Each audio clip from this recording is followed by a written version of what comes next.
বিশ্বের সবচেয়ে দীর্ঘজীবী তোতা পাখি কাকাপো। ১০০ বছর পর্যন্ত বেঁচে থাকে এই কাকাপো পাখি। এই পাখির অন্যতম একটি বৈশিষ্ট্য হলো এরা ডানা থাকলে উড়তে পারে না। মূলত ওরা অত্যন্ত ওজনে ভারী ও শক্তিশালী হয়।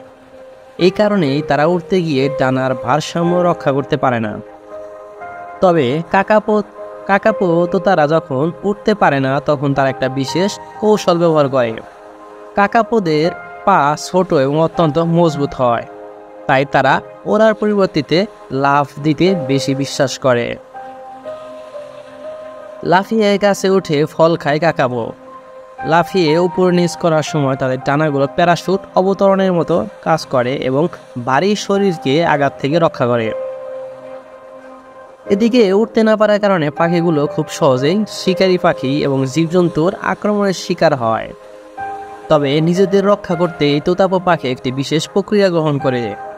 তা হলো পাখিটি যখন কোনো বিপদের সম্মুখীন হয় তখন পাখিটি একদম স্থির হয়ে স্ট্যাচুর আকার ধারণ করে।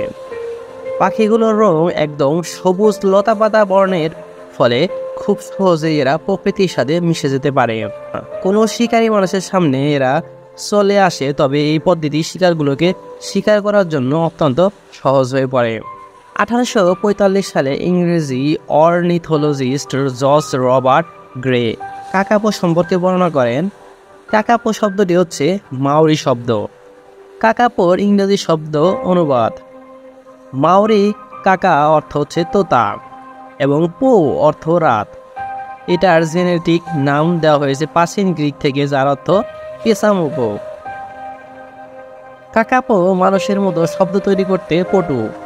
তারা একে অপরের সাথে যোগাযোগ করে বিভিন্ন শব্দের মাধ্যমে, কিন্তু তারা মানুষের মতো কথা বলতে পারে না। তারা যে শব্দ তৈরি করে তা 4 মাইল দূর থেকেও শোনা যায়। পুরুষ কাকাপো স্ত্রী কাকাপো পাখিকে আকৃষ্ট করার জন্য অনেক জোরে জোরে আওয়াজ করে। স্ত্রী পাখির তুলনায় পুরুষ পাখির আকার একটু বড়। কাকাপোর আরেকটি বৈশিষ্ট্য হলো তারা দিনের বেলায় অলস কিন্তু রাতের বেলায় সক্রিয় হয়। এদের ঘ্রাণ শক্তি প্রবল। তারা তাদের দলের হারানোর সময়কে খুঁজে পায় শুধুমাত্র গন্ধের মাধ্যমে। জানলে অবাক হবেন যে কাকাপো তোতা পাখির ওজন 4 কিলোগ্রাম পর্যন্ত হয়। এরা 2 ফুট পর্যন্ত লম্বা হতে পারে। কাকাপো পাখি মানুষের মতো 90 থেকে 100 বছর পর্যন্ত বেঁচে থাকে। পৃথিবীতে পাখি প্রজাতির মধ্যে কাকাপো তোতা পাখির জীবনে সবচেয়ে আয়ু বেশি। এদের সবচেয়ে বেশি দেখতে পাওয়া যায় নিউজিল্যান্ডে। নিউজিল্যান্ডের একটি দ্বীপে বেশি দেখা যায় এই কাকাপো তোতা পাখিদের। এই দেশটি ছাড়া পৃথিবীর অন্য কোনো জায়গায় এই তোতা পাখিকে দেখা যায় না। তবে এই কাকাপো তোতা পাখি বর্তমানে 3টি দ্বীপে দেখতে পাওয়া যায়। দ্বীপটি হলো Wainuatu, Anchor Island, Hauturu. কিন্তু দুঃখজনক ব্যাপার হলো পাখিগুলো বর্তমানে খুব সীমিত পর্যায়ে রয়েছে। 90-এর দশকে এই পাখির সংখ্যা ছিল মাত্র 50টি। পরবর্তীকালে নিউজিল্যান্ড সরকার পাখিটির সংরক্ষণের উপর জোর দেয়। এরপর পাখিটিকে নিউজিল্যান্ডের অত্যন্ত গুরুত্বপূর্ণ সহকারে পর্যবেক্ষণে রাখা হয়। বিভিন্ন সময়ে পাখিগুলো চর্মরোগে আক্রান্ত হয়ে পড়ে, তখন এদের পশু চিকিৎসালয়ে চিকিৎসা করা হয়। বর্তমানে এই কাকাপো পাখির সংখ্যা 213টি। 2020 সালে কাকাপো পাখিকে নিউজিল্যান্ডের বার্ষিক সেরা পাখির তালিকায় প্রথম স্থান দেওয়া হয়েছে।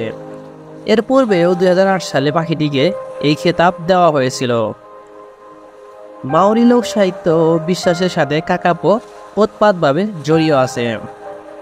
মাওরি লোকগুলো আসলে বিশ্বাস করে এই কাকাপো হয়তো ভবিষ্যৎবাণী করতে পারে। এটা তাদের সম্পূর্ণই নিজস্ব ধারণা। আজ এই পর্যন্তই। দেখা হবে পরের কোনো ভিডিওতে। সে পর্যন্ত ভালো থাকবেন, সুস্থ থাকবেন। আল্লাহ হাফেজ।